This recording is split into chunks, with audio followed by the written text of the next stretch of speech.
In this video, we'll be taking a look at an upcoming action RPG that launches in August that has been anticipated by a lot of people for a very long time, and that is Lost Soul Aside. The game was first revealed back in July of 2016, nearly a decade ago, and started off as a one-man project of solo developer Yang Bing using Unreal Engine 4. Since then, it has evolved and has gone from a solo project to the first AAA title of a new studio, Ulta Zero Games, with the original developer as the founder and CEO, and has become a major Sony-published title under the China Hero project.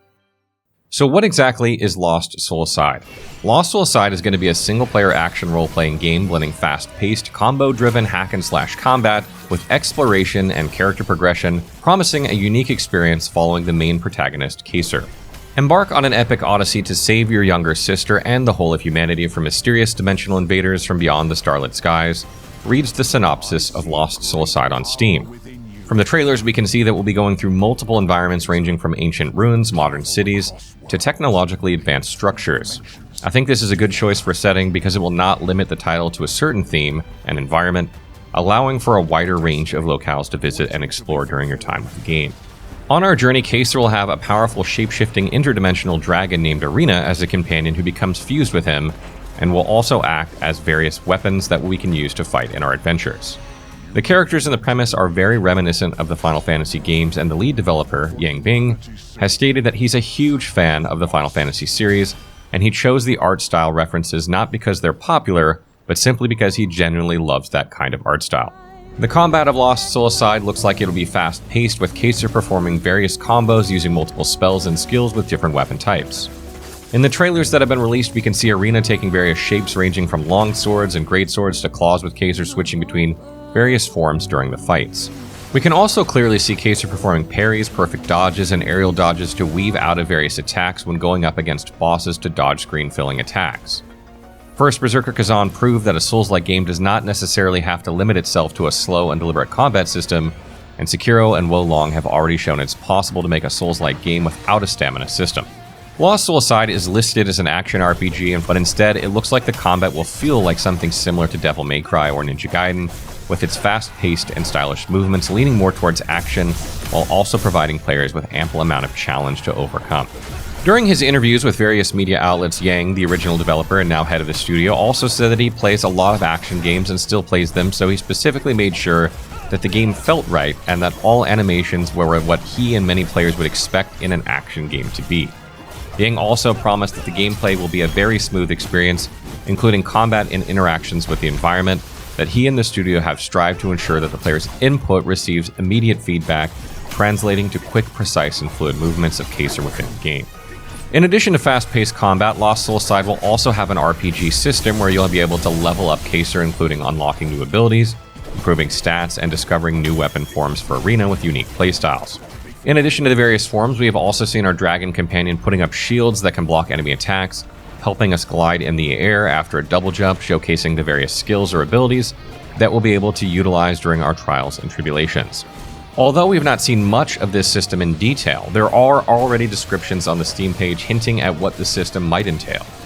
The descriptions seem to suggest that we'll be able to level up the skills of Arena pertaining to specific weapon types, as well as upgrade the various weapon forms using special resources. It's also highly likely that we'll be able to upgrade other aspects such as dodges and parry windows as Kaser levels up as well.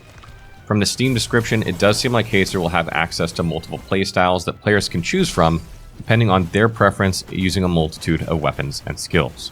This is extremely important in my opinion, because even if you take a look at the first Berserker Kazan that only had 3 weapons, those 3 weapons played drastically differently, making for a potential of 3 playthroughs through that game, or a variety of different playstyles. So even having that sounds like that'll be a great addition to the game to extend the longevity of things you can do. Although Lost Soul Aside is not designed as an open world game, it is clear that exploration will play a crucial factor. Each level or dimension will offer unique environments to explore, and it does look like there will be a huge area that you can explore using the various traversal abilities the shape-shifting Dragon Arena can provide, such as gliding, forming a platform that we can run across under our feet, or act as wings on our back as we've seen in the trailer.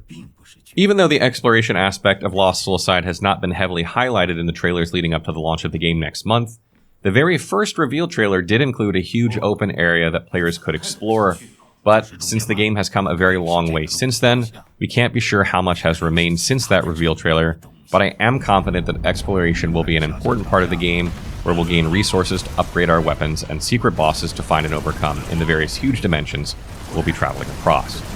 It is still unclear how these different dimensions and levels will connect with one another, whether we'll be able to revisit them in some way, or if it's a linear adventure. We just don't know these things yet, but we're hoping we'll be able to revisit and explore in case we miss anything the first time, as is typical of these types of games. Last but not least, every action game or action RPG needs a spectacle, and I think this is one of the aspects where Lost Soulside will particularly excel. We have seen larger-than-life entities filling up the screen with the interdimensional dragon and a spectacular boss fight against a water elemental-looking creature, giving us a taste of the cinematic set pieces we can expect from this title. Not only the creatures, though, but we'll also be going up against other individuals with extraordinary powers, leading to a challenging fight, as we can see from one of the trailers. These fights also remind me of the scale and spectacle of boss fights in the Final Fantasy series, and the inspiration is clear to see. Lost Soulside caught the interest of a lot of people since the initial reveal a decade ago, and promises a fascinating new fantastical adventure. The game started its development all the way back in 2014 and looks visually stunning. Even though the game is developed using Unreal Engine 4 and not 5, I think this is an advantage at the moment, since the game will not have the same struggles that most recent games using Unreal Engine 5 suffer from, such as micro stutters and steep hardware requirements. Although at first glance the game may look very similar to a Final Fantasy game owing to the extremely similar art style, and with the latest installment Final Fantasy XVI being more of an action-oriented RPG, Lost Soulside promises to deliver a fresh experience with fast-paced combat and an emotional story that will have us traveling not across a single world, but across dimensions to save the soul of a beloved loved one, and also saving humanity in the process. All this sounds like a grand adventure reminiscent of classic RPGs such as Chrono Trigger and earlier entries in the Final Fantasy series, and these adventures bring us along memorable journeys if done well, so I'm definitely looking forward to Lost Soulside. Although initially announced to be releasing on May 30th, the game has been delayed until August 29th, which is a little over 6 weeks away. I do hope the game does not suffer any additional delay since it looks interesting, and furthermore, the combat looks like it'll be amazing to play with a fast-paced system and various playstyles. I think this game has the potential to be one of those titles that will surprise everyone by how polished the gameplay and how well put together the systems are, but we simply cannot know for sure until we get our hands on the game in just over a month. So that wraps up our video on Lost Soulside. I hope you guys enjoyed this one. Have you heard of this game before? Have you been following the game for the better part of a decade? For those of you out there that are fans of it, are you going to be playing on PC or PlayStation, as it's going to be coming out on both of those platforms? What are your thoughts on this one? Could it be a sleeper hit? Let me know in the comments below.